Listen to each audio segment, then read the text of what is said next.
Hi, my name is Kanak Kataria, and welcome again to this roundtable discussion on culture, power, and researcher positioning in qualitative inquiry in India. My presentation today is titled Who's Asking and is based on my experiences and reflections as a qualitative researcher in India. I'd like to start out by telling you a little bit about myself. Um, I'm a clinical psychologist, a psychotherapist, and a researcher. I currently work at a field action project at the Tata Institute of Social Sciences, that's TISS, Mumbai. I'm passionate about expanding the methods used in clinical psychology research in India. To me, at the heart of psychology is a fundamental interest in human nature, behavior, and relationships.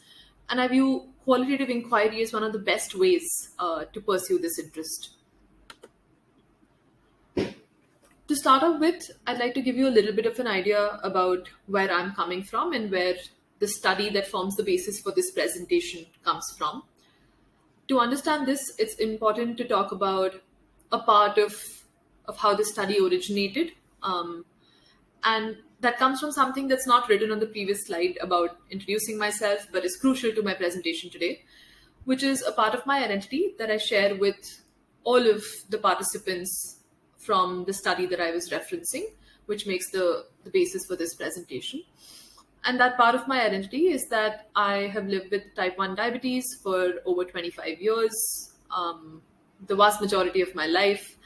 And this experience, as is the case for so many of us, this personal experience motivates several of my research interests, which lie at the intersection of clinical and health psychology. The study that I'm talking about was the study that I undertook in 2017 to 2019 as a part of my master's dissertation. This was a mixed method study that examined the psychosocial aspects of living with type 1 diabetes in India. A little bit about type 1 diabetes for those of you who may not be aware about it, since this helps set the context.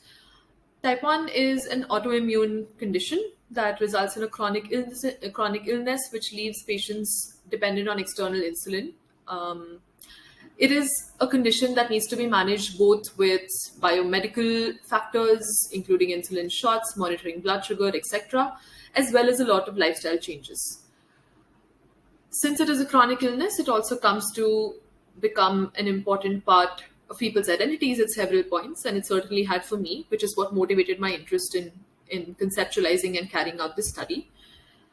Now, the study in itself was, as I said, it was a mixed method study, and one of the reasons that it became a mixed method study is because although my fundamental interest lies in understanding people's narratives and their experiences, which is, in my opinion, best captured by a qualitative methodology, the fact that I want to pursue, or at that point, I wanted to pursue a career at the intersection of clinical and health psychology, also led to almost an invisible pressure to have some sort of an objective element in the study, something that had quantitative data.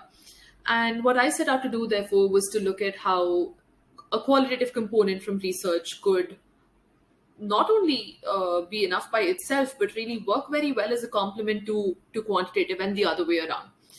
So I was fortunate to conduct this study while I was doing my graduate studies at the Tata Institute of Social Sciences, an institute that is, if I may say so, by all Indian standards, extremely friendly to qualitative and mixed methods research.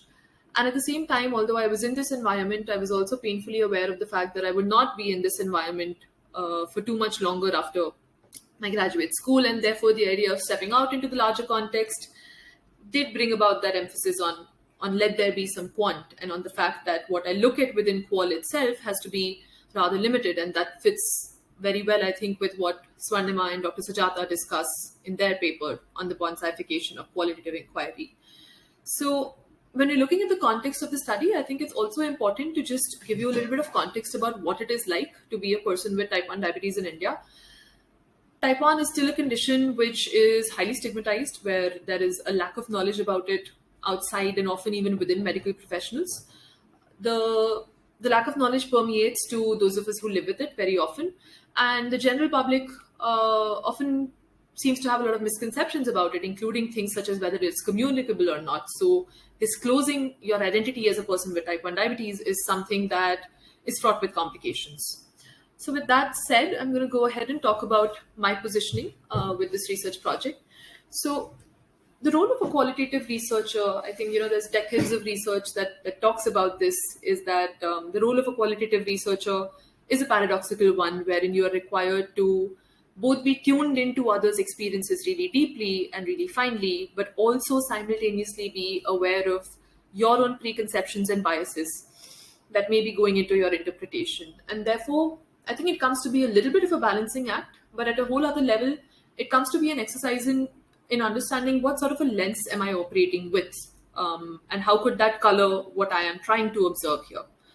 There is, of course, also a lot of discussion about whether, as researchers, we are outsiders, insiders, somewhere in between. Outsider research, of course, remains common, remains relatively uncomplicated at some level when compared to the other forms.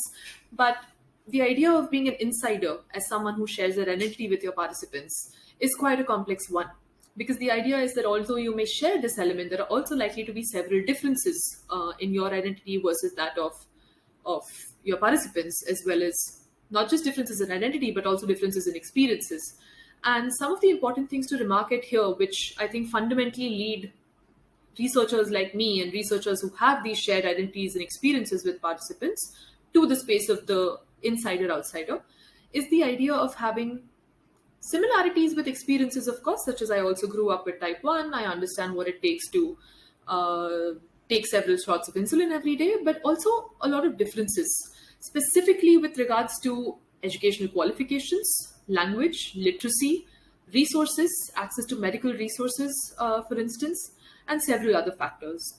And the fact that there is this juxtaposition of these similarities and these differences really leaves us in a somewhat complex space that's not very easy to navigate. And arising out of that space come questions of knowledge asymmetries, such as, do I need to disclose that I have the shared identity? And I'll come to how I dealt with that in a moment. But the idea is that not addressed, these asymmetries can play quite a critical role in the research process. And with all of this, of course, when you're talking about something like this and qualitative research in general, there is the idea of reflexivity, where we must consider where we come from and what and essentially locate us within this field, and the lens that we operate from.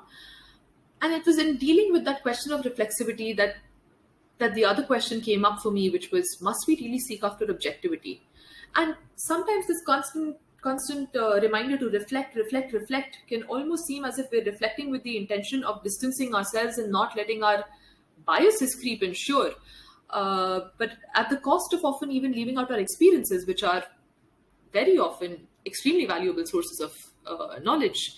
And therefore, when we're looking at this framework, I think it has to go beyond this idea of even what is data, and look at what are the different things that can shape the research questions, what are the different methodologies I can adopt, and what are the different things that I can choose to study.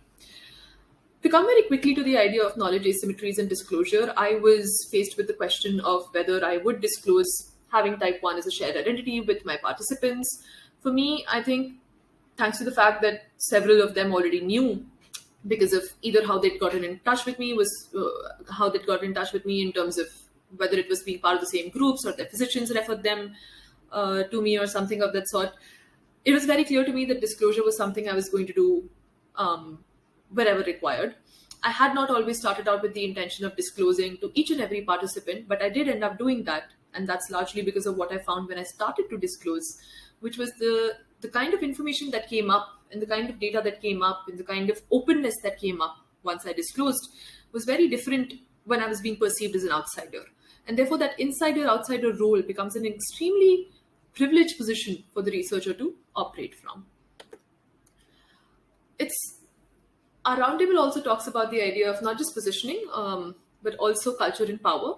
And the reason that becomes important is this, that whenever there is positioning, and positioning is likely to happen between the researcher and the participant because of these shared factors, differences, etc., one might just assume that would lead to the creation of a parallel positioning, where I am the researcher and you are the participant, and we both bring in our levels of experiences and our sets of expertise.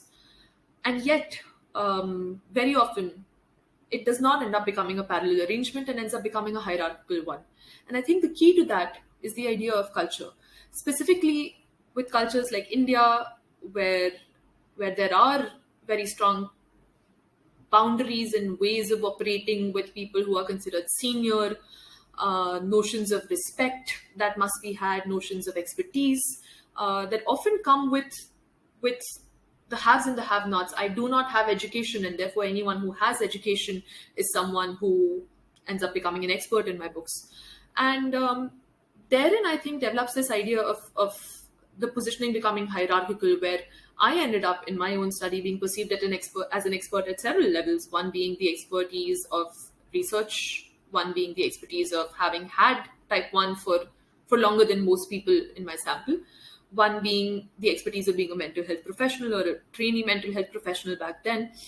And these notions of what comes to become this then hierarchical positioning of the researcher and the researched, if I may call it that, it brings into question the entirety of the research process about what am I asking, why am I asking it, who am I asking to, and why is this question being asked? I think that becomes a really important question, because was this data something that the participants wanted to disclose? Was it something that I ended up demanding of them? Was this likely to come up had I not explicitly gone out there and asked for it? And therein lie the finer power dynamics, where we look at inequalities, of course, in terms of access already existing, but also at a second level getting exacerbated by seemingly subtle things. For instance, whenever my participants would tell me something and I would nod in a knowing manner, they called it knowingly manner, they would often stop me and ask, well, have you been through that as well? And if I were to say yes in those moments, and I'm just going to pause here, actually saying yes in those moments, I know is something that a lot of us might discourage, because neutrality is valuable and you don't want to influence the research project.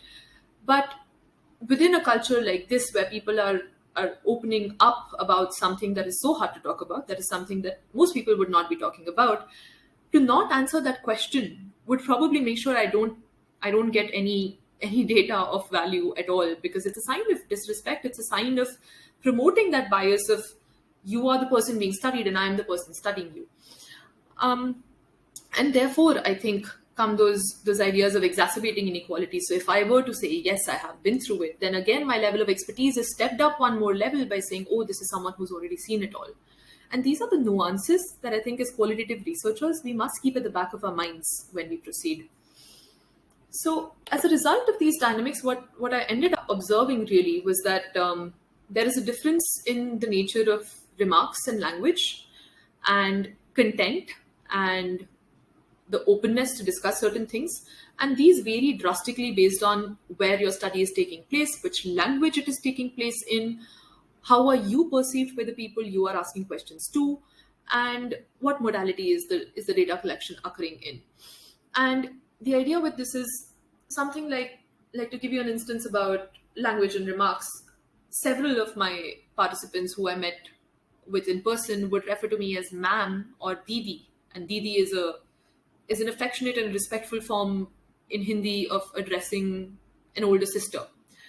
And with those kind of dynamics, when there is already this implied A, power, and B, connection with someone, to go back to that stance of neutrality and say I must not let myself influence the research process at all may be something that we need to start questioning. And I did find that in the different settings of whether it was at someone's clinic or whether it was in a hospital or whether data was being collected by me actually conducting a home visit, the content that came up was drastically different. Of course, there were similarities in the content that came up in the interviews themselves, and this is something that all of us here at this roundtable have discussed, maybe we need to reconsider what we qualify as data.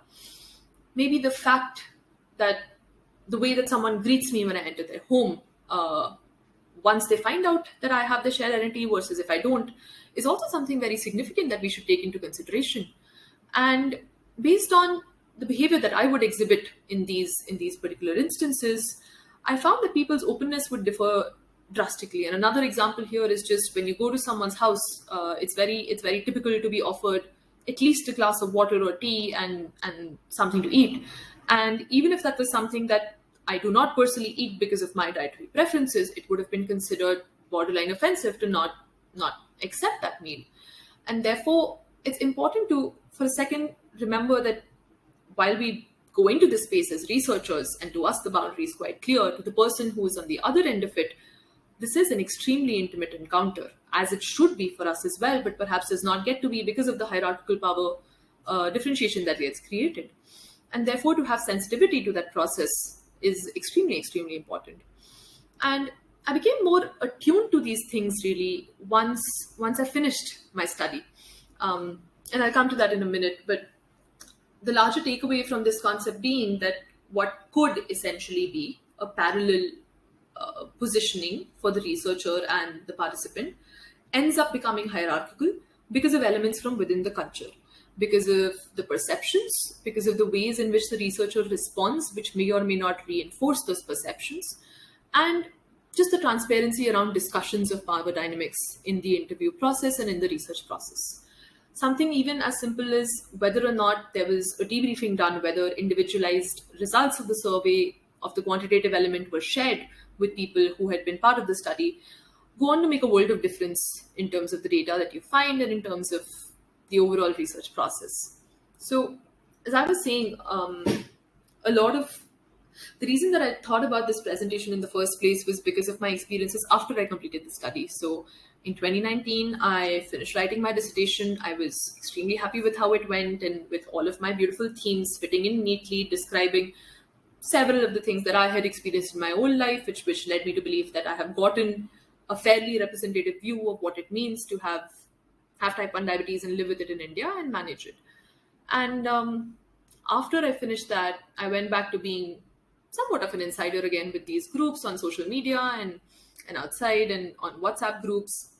And it was over there that now, having done this research process over there and being tuned to people's narratives, I realized that the data that I was finding here, and I actually criticize myself at points for thinking of it as data all the time, but the information and the narratives I was finding in these spaces on Reddit or on Facebook or even on WhatsApp were vastly different. And the role played by anonymity over there seemed to be extremely, extremely crucial, because on Reddit was where I found some of the most open, vulnerable, detailed narratives of their experiences living with this condition. Because with anonymity, there is no stigma. With anonymity, there is no fear of being judged. And with anonymity is safety. And with anonymity, most importantly, there probably is not a power differential, at least not as much of it as would have been there sitting face to face with me, someone who's also probably dressed very different than some of the people that I'm conducting the study with. And the things that change when that power differential goes away or at least gets minimized are not only the nature of interactions and the content of what you find, the openness of what you find, but also the openness to discuss and debate and to actually say, I don't agree with you. Something that I think I did not encounter in the groups that I worked with when I was conducting my research in person.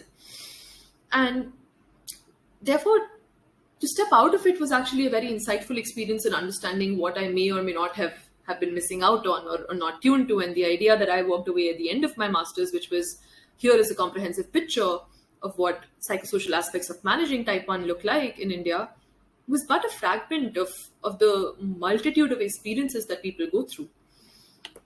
And so across the years, it's also impacted me as a researcher personally, because the outsider role, which I never had anyway in this equation, that never existed. But the insider role that I once used to have at the time, before I, in my head, before I conceptualized the study, and in perhaps my participants' heads when I started collecting data, that insider privilege is now, in a way, semi-permanently at least lost. Because even on the groups that I'm a part of, people know that this is the person who conducted that research with nearly 100 of us, and therefore a level of expertise is assumed and sort of, put on to me in that sense, and that idea of assumed expertise continues.